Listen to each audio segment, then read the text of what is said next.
ऐसा कभी आपके साथ हुआ है कि आपको लगता है कि आप अच्छा इंग्लिश बोलते हो, you speak fluent English, when you go to office, you talk to your boss, you talk to your colleagues, you talk to your clients and you are very comfortable.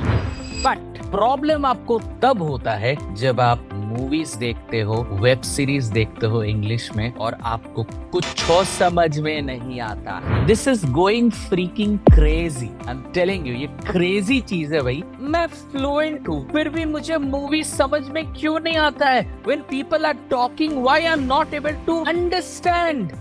आज सीखेंगे ऐसा क्यों होता है। तो अगर आप ये वीडियो देख रहे हो, आपका टाइम वेस्ट ना हो तो मैं पहले से बता देता हूँ। Today we are going to learn how to understand native speakers, not only that, how to speak like native speakers. ऐसा नेटिव स्पीकर्स क्या यूज करते हैं जिसके लिए दे साउंड वेरी फ्लुएंट। हाँ, लेकिन एक नेटिव स्पीकर्स को एक नेटिव स्पीकर ही समझ पाएगा, जो कि ये सेशन बहुत इंपॉर्टेंट है। मैंने इस सेशन को पार्ट 1 एंड पार्ट 2 में डिवाइड किया है। And yes, there is a test in the second part, लेकिन उसके लिए फर्स्ट पार्ट देखना बहुत इंपॉर्टेंट है। द मेन प्रॉब्लम इज ये चीजें स्कूल कॉलेजेस में सिखाई नहीं जाती है, चाहे वो इंग्लिश मीडियम स्कूल ही क्यों ना हो। यस, तो चलिए जानते हैं why do native speakers beat us. चलिए ये सेंटेंस देखिए, एक नॉन नेटिव स्पीकर और एक नेटिव स्पीकर में क्या डिफरेंस होता है। नॉन नेटिव स्पीकर कहता है he will probably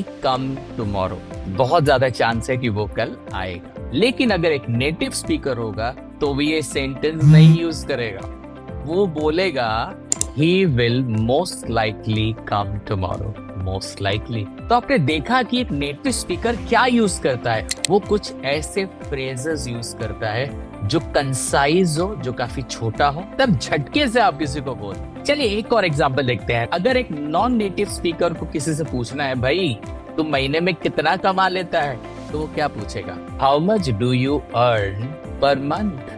question, right? लेकिन एक नेटिव स्पीकर ऐसा नहीं बोलेगा, वो पूछेगा how much do you bring in per month? Bring in, जी हाँ, ब्रिंग इन, जिसका मतलब होता है कितना कमाते हो। ब्रिंग इन ये एक फ्रेजल वर्ड है। Native speaker speaks idiomatic expressions and phrasal verbs most of the time. एक और सेंटेंस देखते हैं। Non native speakers they are looking for people with more money, वो लोग खोज रहे हैं जिनके पास बहुत पैसे हैं। लेकिन एक नेटिव स्पीकर बोलेगा they are looking for people with deep pockets.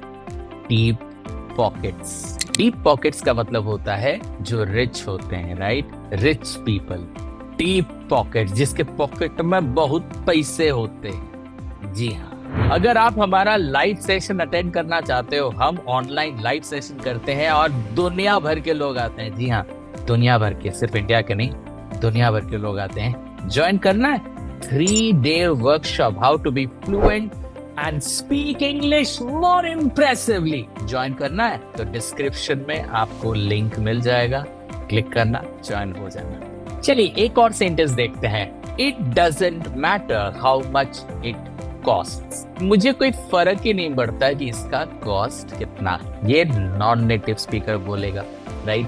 लेकिन एक नेटिव स्पीकर क्या बोलेगा? Money is no object. Wow, कितना क्रिस्प है, मनी इज नो ऑब्जेक्ट। ये सेंटेंस तो बॉस आग लगा देगा, मनी इज नो ऑब्जेक्ट। ये फ्रेज मुझे बहुत अच्छा लगा। इससे कुछ सेंटेंस बनाते हैं। कभी कभी हम किसी से पूछते हैं, राइट, अगर आपके लिए पैसा कोई प्रॉब्लम नहीं है तो आप कहाँ रहना चाहोगे? समझ रहे सेंटेंस को? आप इसे इंग्लिश में कैसे कहोगे?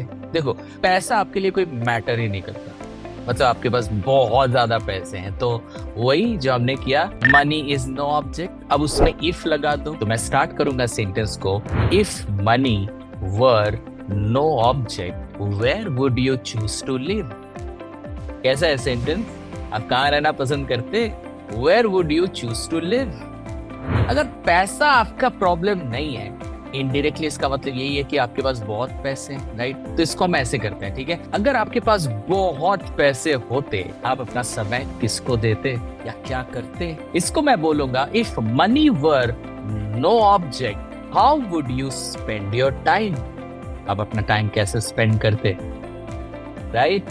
तो आप सोचो ना, आप टीवी में कोई सीरियल देख रहे हो और वहां पे कोई एक्टर बोल रहा है if money were no object. कभी कभी हमें समझ में नहीं आएगा, सो व्हाट, हम बहुत फ्लुएंट है, because some expressions we are never taught. चलिए सेंटेंस को थोड़ा चेंज करते हैं। बहुत समय हम कहते हैं ना कि अगर मैं आपके जगह होता, इसको आप इंग्लिश में कैसे बोलोगे? बहुत लोग बोलते हैं if I would have been in your situation, if I would have been in your situation. ये सेंटेंस गलत तो नहीं है, लेकिन एक नेटिव स्पीकर ये सेंटेंस कभी नहीं यूज करेगा। वो बोलेगा if I were you, comma, if I were you, अगर मैं आपके जगह होता, इफ आई वर यू, ये नेटिव स्पीकर यूज करता है। चलिए एक सेंटेंस बनाते हैं। अगर मैं आपके जगह होता तो मैं समुद्र के सामने अपना घर बनाता। इस सेंटेंस को कैसे करेंगे?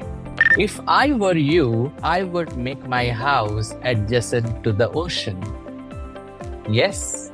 और अगर मैं आपके जगह होता, I would do that if I were you. अगर आपके जगह होता तो मैं वो करता। I would go there if I were you. मैं वहां जाता अगर मैं आपके जगह होता। एक चीज अच्छे से देखो, ये सेंटेंस को आप इसको आगे पीछे कर सकते हो। फॉर एग्जाम्पल, यह सेंटेंस क्या है? I would go there if I were you. इसको उल्टा कर दो, if I were you, I would go there. Yes.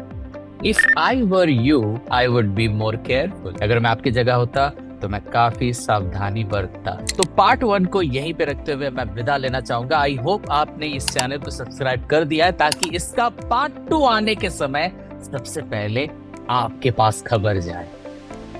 Yes. और हाँ, आप इस सीरीज का जो टेस्ट आने वाला है उसे भी मिस ना करें। आज जो लेसन में हमने सीखा, आप तैयार हो ना? आपको 100% समझ में आया, याद रहेगा ना? भूलोगे नहीं ना? ऐसे नहीं चलेगा। एक काम करते हैं, I really want your commitment. तो कमेंट पे जाइए और लिखिए 100%, तो मुझे समझ में आ जाएगा कि आप तैयार हो। 100% जाइए, लिखिए कमेंट सेक्शन, और मैं मिलूंगा how to speak like a native speaker part 2।